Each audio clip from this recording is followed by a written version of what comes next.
YouTuber जगत भैया की मम्मी उनकी वाइफ को लेकर घर चली गई। और अभी मैंने इंस्टा पर एक रील देखी जिसमें भाभी काफ़ी उदास लग रही थी। तो देखकर मन काफ़ी दुखी हुआ। मुझे जहाँ तक लग रहा था कि दोनों को साथ रहना चाहिए।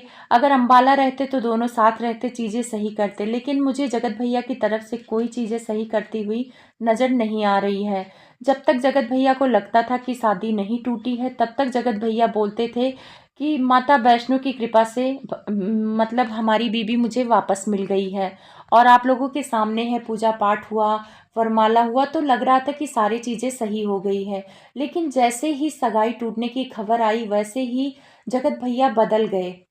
आप लोग देखना, जगत भैया सगाई टूटने जिस दिन कंफर्म हुआ कि उन्होंने, महल ने सगाई की वीडियो वगैरह डिलीट कर दी है, उस दिन से ये मतलब बदल गए।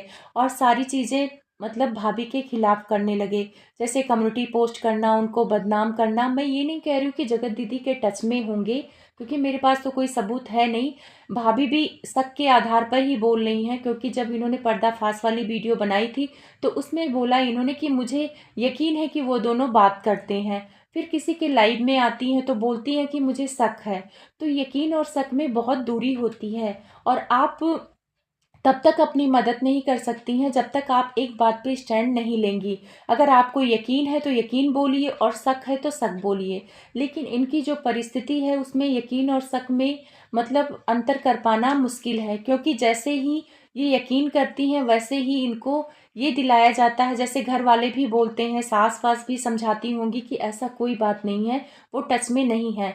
और शक करने की वजह इसलिए हो जाती है कि जब कम्युनिटी पे इनको उल्टा सीधा इनके पति बोल रहे थे, तो उसी टाइम पे हमारी जगत दीदी की रोमांटिक सॉन्ग के साथ वीडियो आना, मतलब इनको शक जाहिर करने के लिए ही आया था। वो इनको मतलब जलाने के लिए आया था। तो वो सारी चीज़ें देख के इनके मन में तो शक आएंगी ही, क्योंकि जगत दीदी भी एक दिन आगे पीछे वीडियो नहीं डालती हैं। जब सारी चीज़ें मतलब होने लगती हैं तो उसी टाइम पे वो भी धमकती हैं।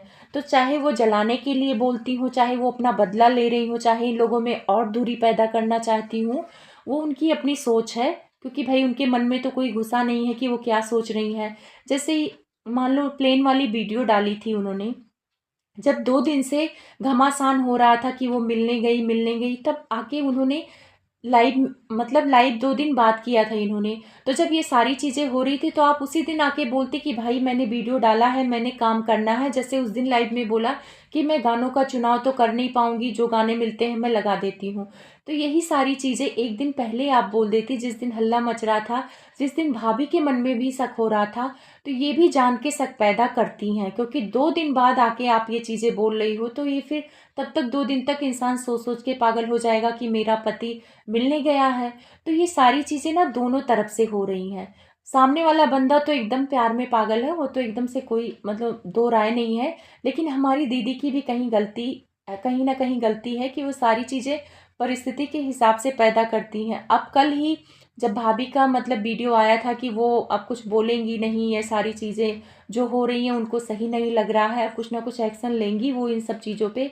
तब इस बार इनका भी वही गाने के साथ वीडियो आया था, मतलब खुशी वाला वीडियो था। उसमें बेटी को भी लिया था, भाई को भी लिया था, खुद को भी लिया था। तो वो वीडियो चाहे वो अपने लिए ही बनाया हो, पर वो वीडियो देखकर कहीं ना कहीं भाभी पोक होंगी कि ये वीडियो सिर्फ और सिर्फ मुझे जलाने के लिए बनाया जाता है।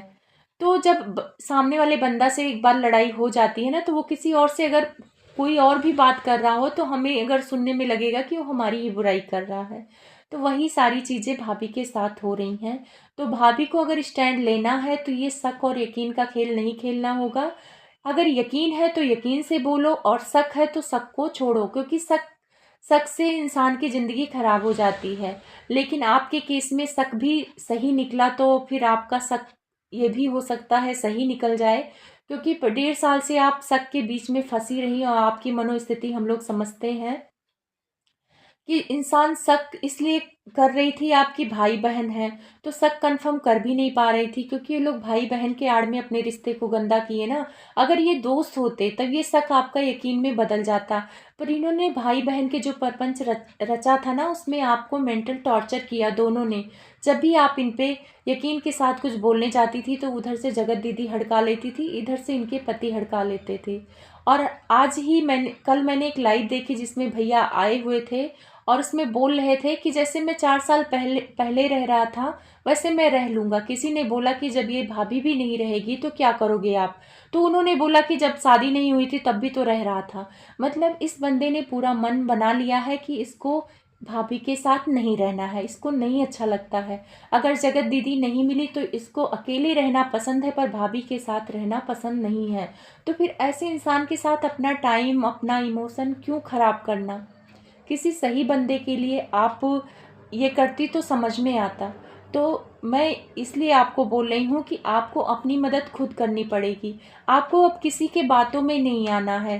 सास ससुर मम्मी पापा सबकी सुनो, पर करो अपनी मन की, जो आपका दिल, जो आपका दिमाग कह रहा है, क्योंकि ज़िंदगी आपको जीना है, इन सबों को नहीं जीना है। ये सब समझा सकते हैं। आपकी सास भी चाहेंगी कि अगर आप कोई एक्शन लोगे तो उनके बेटे पे भी फर्क पड़ेगा, बेटे को नुकसान होगा, तो वो नहीं चाहेंगी कि आप कोई एक्शन लो। रही बात मायके में, तो माँ भी नहीं चाहेगी कि बेटी घर मायके में आके बैठ जाए, वो भी चाहेंगी कि उनका ससुराल बना रहे। तो माँ और सास की बातें सुनो, लेकिन जो भी डिसीजन लेना होगा अपना लेना। अब रही बात तलाक की बात, आप बोलते हो बंदे को तलाक चाहिए, सामने वाले जगत भैया को तलाक चाहिए। आप कह रहे हो मैं तलाक नहीं दूंगी। तो पता है ऐसे केस में भी तलाक हो जाते हैं जब सामने वाला बंदा रहना ही नहीं चाहता है। तो आपको ये कंफर्म होना चाहिए कि आप तलाक ना देके भी ऐसा नहीं कोई वो कर पाओगे। इसमें भी कानून है, सामने वाले का तलाक हो जाता है। जब सामने वाला कह रहा मुझे नहीं रहना नहीं रहना, तो कानून भी बांध के नहीं रख सकता। तो आपको एक डिसीजन लेना होगा, आपको अपनी मदद करनी होगी। आपको यकीन को अपने शक शक में नहीं बदलना है। यकीन है तो यकीन पे स्टैंड रहना होगा। किसी भी लाइव में जाके ये नहीं बोलना है कि मुझे सिर्फ शक है। और आपका एक पॉइंट और, मतलब लोगों को आपत्ति आई जब आपने बोला कि ये मुझे पासवर्ड नहीं दे रहे हैं। फिर आपने बोला कि व्हाट्सएप पे ये लोग स्टोरी लगा रहे हैं, अपनी फीलिंग शेयर कर रहे हैं। तो कुछ लोग आपत्ति उठा रहे थे कि आप, मतलब मेरे मेरे पास बहुत सारे ऐसे कमेंट्स आ रहे हैं कि जब आपको पासवर्ड पता नहीं तो व्हाट्सएप पे आपने कैसे स्टोरी देखी। तो ये भी हो सकता है कि ये मोबाइल चला रहे हो जगत भैया, इन्होंने देखा हो। ऐसे बहुत सारी चीज़ें होती हैं। जगत दीदी का नंबर है इनके पास, जगत दीदी का नंबर किसी और मोबाइल में सेव करके भी स्टोरी देखा हो। तो ऐसे बहुत सारी चीज़ें हैं, ऐसा नहीं है। और रही बात पासवर्ड ना बताने की, तो पासवर्ड बताना और मोबाइल खोल के देने में अंतर होता है। जैसे इन्होंने बोला हो कि भाई मैं व्हाट्सअप देखती हूँ आपका, तो व्हाट्सअप देखने के लिए कुछ सेकंड के लिए जगत भैया ने इनको मोबाइल दिया हो, उसके बाद मोबाइल छीन लिया हो, और ये चाहती थी कि पासवर्ड मिले तो बाकायदा मोबाइल चेक करें। तो ऐसी बहुत सारी चीज़ें होती हैं जो कन्फ्यूजन हो जाती है। तो इन सारी चीज़ों को आप बोलो। और इस सबसे प्लस पॉइंट कि इन्होंने पहले भी बोल रखा है, ये बोल नहीं पाती हैं चीज़ें। तो जब तक बोलोगे नहीं तब तक कोई आपकी सुनेगा नहीं। और कहते ना, जो अपना मदद नहीं कर पाया उसका भगवान भी मदद नहीं करने आया। तो आप सारी चीज़ों को देखकर आप लोगों को क्या लगता है, भाभी को खुद की मदद करनी चाहिए?